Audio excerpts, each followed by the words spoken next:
Hi guys, it's me Eunice and welcome back to my channel. So for today's video, we are going to discuss how I am responsible to protect myself and my community about this COVID-19. So before we discuss the responsibilities to protect myself and my community from this virus, we will first discuss a short briefing of what is coronavirus. Coronavirus is an infectious disease caused by a newly discovered virus such as the novel coronavirus SARS-CoV-2.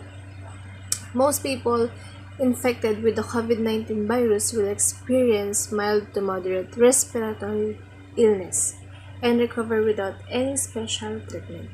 So there's no special treatment to this virus.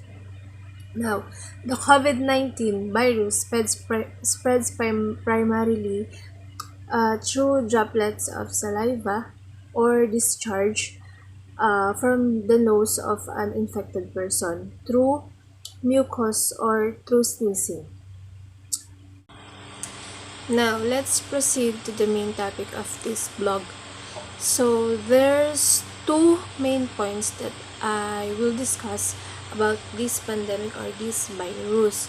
First is how will I protect myself through this virus? No. As I was saying a while ago, COVID-19 are passed through droplets of saliva or mucus by sneezing. So, what concrete measures can individuals like us undertake to protect ourselves and others from a droplet infection?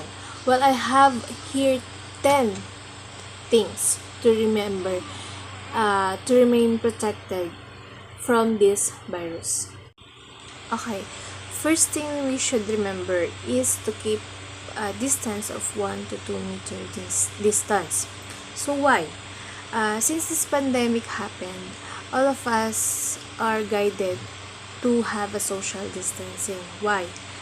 In this way, we can prevent the transfer of the virus from one another. Okay? So, number 2 is wash your hands regularly and carefully. Why? By washing our hands, we can kill the virus. So, number 3, avoid shaking hands and hugging people. So why?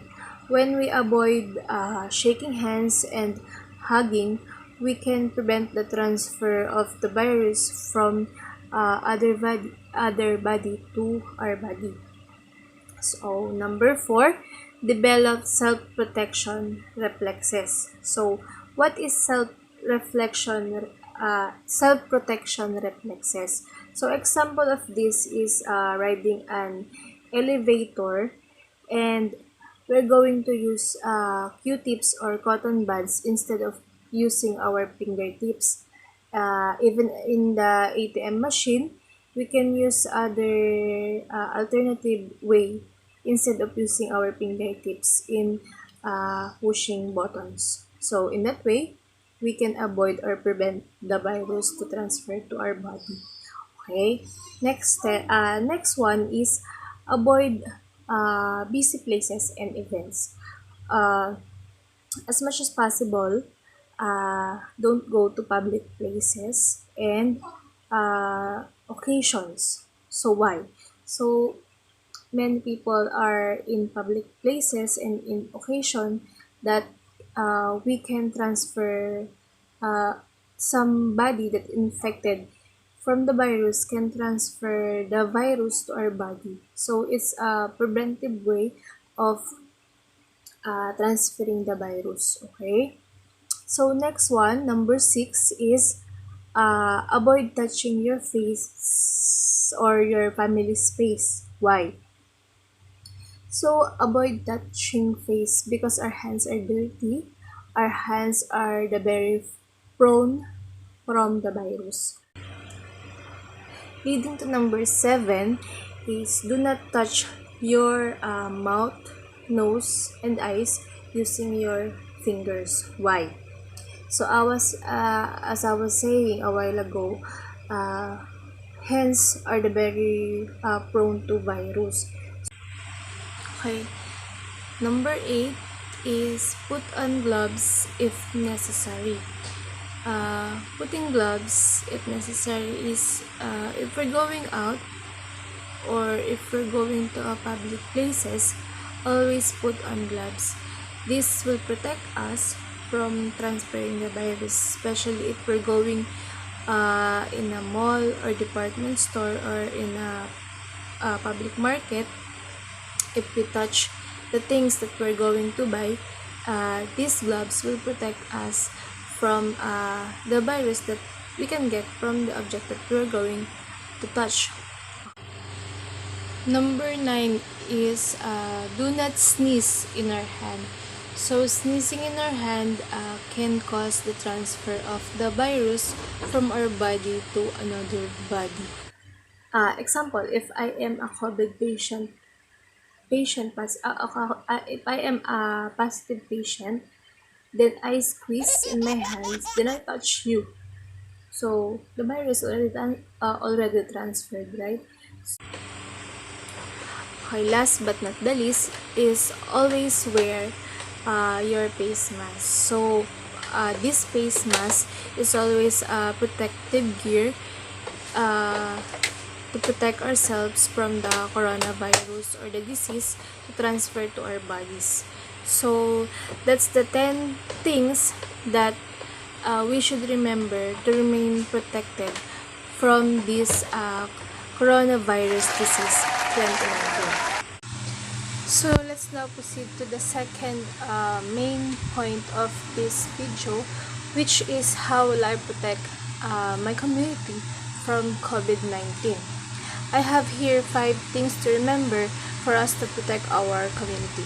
So number 1 is always follow the local government guidelines. When the government issued a stay-at-home directive, it's important to understand the guidelines thoroughly and adhere it. So let's us all follow the guidelines of the local government. It is all for us, and the community will be protected if we follow the guidelines of the government.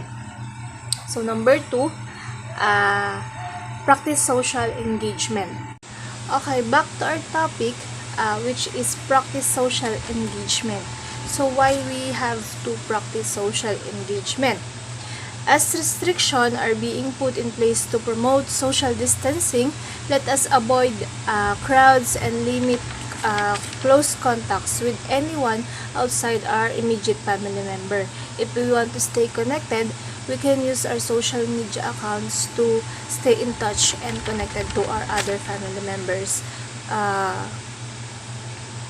Next number is number 3, which is provide support to all frontliners. Okay, why? Why we need to provide support to our frontliners? If we have the ability to provide, then let's encourage everyone to give some help to our frontliners. So, as we all know, those frontliners is always risking their lives just to do their job and protect every one of us. Okay? So, number 4, stay informed and stay calm. So, why do we need to stay informed and stay calm? Only shared information from credible sources like Department of Health, and remember this: when you stay calm, others will follow and they will stay calm also. So we will not be threatened about the virus. Okay. So last number is take care of yourself and others. Okay. Practice patience, kindness, and mindfulness. Encourage others to do the same. Okay. So let us take care of ourselves for us to be COVID-free. One last and important thing I want everyone to learn and always remember is to pray harder.